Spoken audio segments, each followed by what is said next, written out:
What if the most sensitive person you know is actually the most dangerous? Carl Jung, the legendary pioneer of psychology, uncovered a transformation so chilling it left even him shaken. Imagine an empath, gentle, intuitive, endlessly forgiving, pushed to the edge. What happens when the empath snaps? This is Jung's most terrifying case.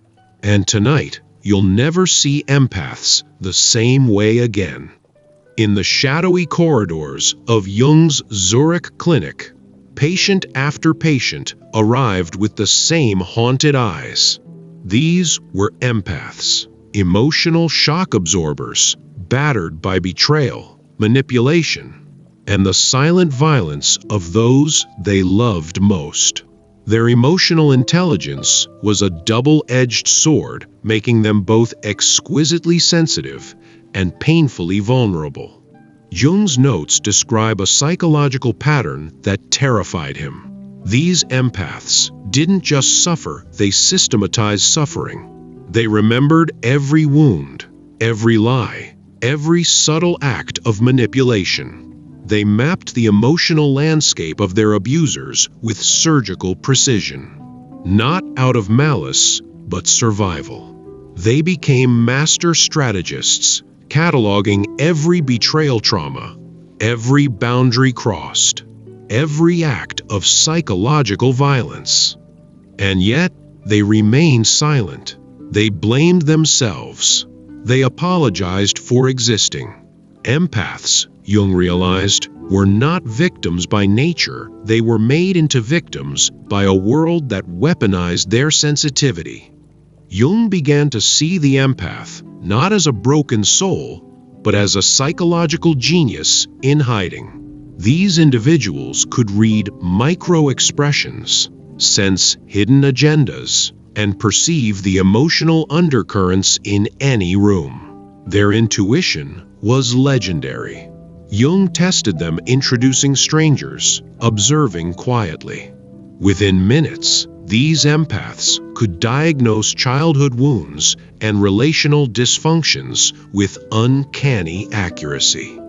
This was not mysticism. This was the apex of emotional intelligence. Empaths, Jung realized, were processing psychological data at a rate most people couldn't imagine. Their gift was not just feeling, but perceiving, seeing the shadows others denied, integrating the darkness others suppressed. But society called them too sensitive, too emotional. They were gaslighted, manipulated, taught to doubt their own perception. The price? A lifetime of internalized pain and a growing shadow within. Jung's most terrifying discovery. The empath's transformation always began with betrayal. Not just any betrayal, but the kind that shattered their deepest trust. Infidelity, lies, emotional manipulation from someone they'd protected with their whole heart. The empath's shadow integration was not gradual. It was explosive. A single moment, the clarity event when their emotional intelligence overwhelmed their need to believe in goodness. They saw the truth. They saw everything. No more apologies. No more self-blame. No more silence. You'd expect an empath to break down, to cry, to rage. But Jung documented something far more chilling. When the empath snaps, they become eerily calm.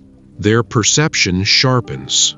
Their intuition becomes surgical. They begin to speak the truth, every hidden manipulation, every lie, every wound exposed with clinical, almost terrifying precision. This is not revenge.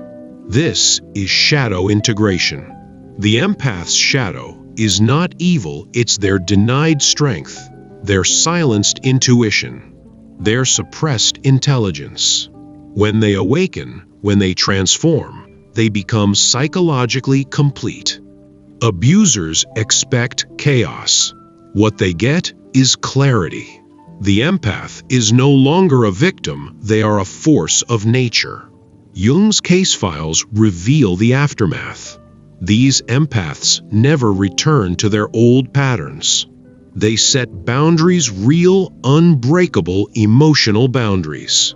They cut ties with manipulative people, leave toxic relationships, and reconstruct their lives with strategic precision. They are still kind, still caring, but only to those who deserve it. Jung called this selective empathy.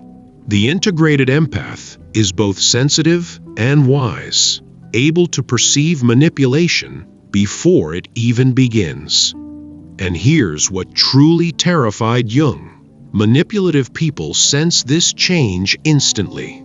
They avoid awakened empaths instinctively, like predators avoiding a threat they can't understand. The empath's transformation is so complete, so profound, it forces everyone around them to evolve or to flee. The transformation of a single empath sends shockwaves through every system they touch. Families unravel not because the empath destroys them, but because they refuse to enable dysfunction. Addicts must face their own pain. Manipulators lose their favorite target. Jung called this the empath's mirror effect.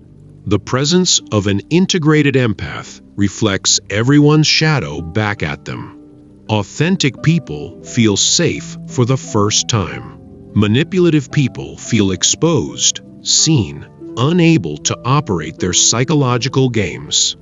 The empath becomes a living truth detector, not through judgment, but through sheer presence. Jung followed these empaths for years. Their lives transformed. Their businesses thrived. They could read clients' real needs. Their relationships flourished. They could spot emotional predators instantly. They trusted their intuition absolutely. Jung realized these empaths were not just healed, they were evolved. Perfectly empathetic, perfectly strategic. Capable of manipulation, but choosing compassion. Capable of destruction, but choosing transformation. They became what Jung called the integrated empath, the most powerful psychological evolution he had ever witnessed. Jung's private notes reveal a chilling warning. This power, if misused, could be devastating. An empath who integrates their shadow without ethical grounding could become the ultimate manipulator. That's why Jung never published his full findings. He feared what might happen if this knowledge was weaponized. But in the right hands, the integrated empath is a force for healing. They become mentors, guides, protectors, a network of psychologically resilient individuals changing the world from within. Jung's last insight: the empath's greatest tragedy isn't their sensitivity. It's how long they wait to honor it properly. The empath's journey is not from victimhood to numbness, but from unconscious absorption to conscious choice. Empaths are not weak. They are evolution in action. When the empath snaps, they don't break, they awaken. They become the one thing every manipulator fears. Someone who sees through them completely, but needs nothing from them. If you've learned to trust your intuition, to honor your perception, to transform your shadow into strength, comment below. I see you, but I don't need you.